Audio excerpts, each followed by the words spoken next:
Hello guys, time for hold on, I'm going to make you dizzy, everyone's favorite topic, behavior. So, you should have this sheet that says behavior plan, and the first thing you need to do is write the Bulldog expectations. Be responsible, be safe, be an ally, and be respectful. Okay, so take some time to write that now, and then we'll talk about what that means for the art room. After you write the Bulldog expectations, I want you to write a line through this. And I want you to write, what does this mean for the art room? Okay, what does it mean to be safe and respectful and all that in the art room? Number one, put backpacks away. All right, we're always going to put backpacks in these cabinets and we'll lock them up so no one's backpack gets dirty, no one's stuff gets taken, everything stays in the art room, it's all squared away.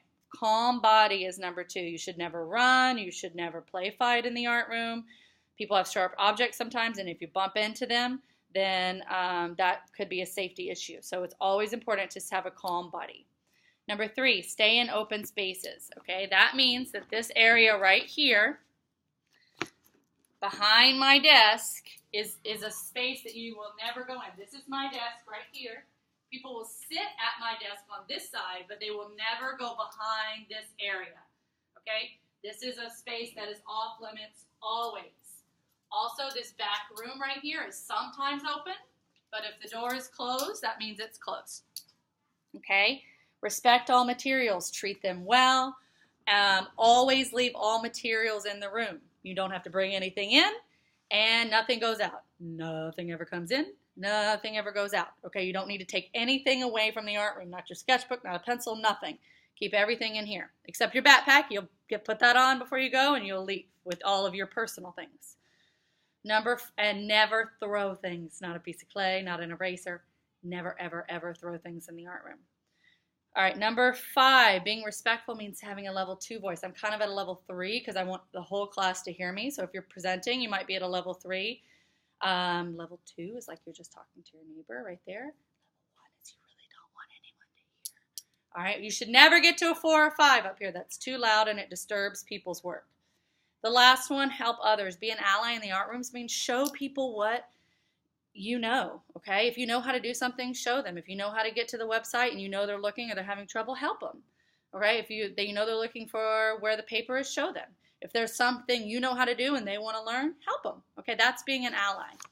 All of these things, every week you get a grade for community contributions, and it basically means how well you do these items. How do you put away your backpack? Do you start your do now? Do you come in and have a level 2 voice? All of those things will be a grade every week. All right, so the next thing is cross this out, and I want you to write, for green behaviors, the consequences are. Okay, so at your desk, you should have, or I'll hand them out to you if they're not at your desk, you should have some papers that look like this with green, yellow, and red behaviors. So I want us to look over those now and talk about them with our table members, and then I'll tell you the consequences. Okay, so green behaviors is basically like you're not listening to Miss Pick, you're not doing what she says, I've asked you to move seats, or you're not doing your work, or you didn't put away your backpack, those types of things. You did throw a little piece of clay or something. If you threw like a scissors or something like that, it's a different thing, but you made a mistake, okay? Here are the consequences. The first thing I'll probably do is just ask you to move seats. The second thing, if we're still having trouble, we'll call home. The third thing is a reflection. Sometimes I'll do those together because I'll need a reflection to talk to your parents about it. The fourth thing might be loss of privilege. You might not be able to do things that other people are able to do in the class if you can't follow the rules. The fifth thing is a restorative conversation. That means that I might ask you to stay during lunch, or a counselor might come in so that we can talk together and figure out what do we need to do to support you. What is happening and why are you not able to follow the rules of the class? Okay, so those are the consequences for what happens for green behaviors. All extreme behaviors report to the remix room. That's anything with the red on it. You're fighting, you're bullying, you're going straight to the remix room and they're giving you a detention and they're deciding the consequences there. The office is dealing with it. Okay? So I want you to give me 3 examples of yellow behaviors down here. Yellow behaviors, it's a little complicated. Sometimes we're going to deal with it in the classroom. A lot of times if you do one of the yellow behaviors like play fighting or taking someone's things without permission or filming someone without permission, you're probably going to go to Ms. Hoffman, the buddy room, and have a consequence there, and then we'll just see. If you refuse to go to the buddy room, then you have to go straight to the remix room, which is an automatic detention.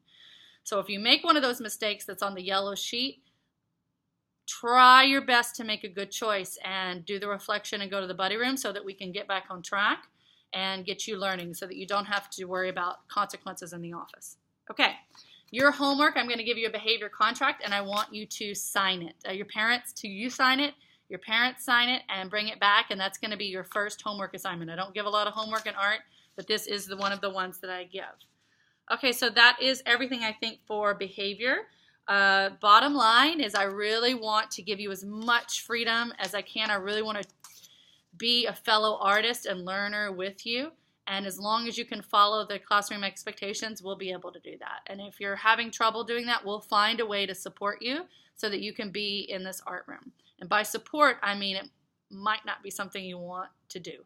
But if you're having a bad day or just something happens, just check in with me. Say, Ms. Pitt, can I check in with you?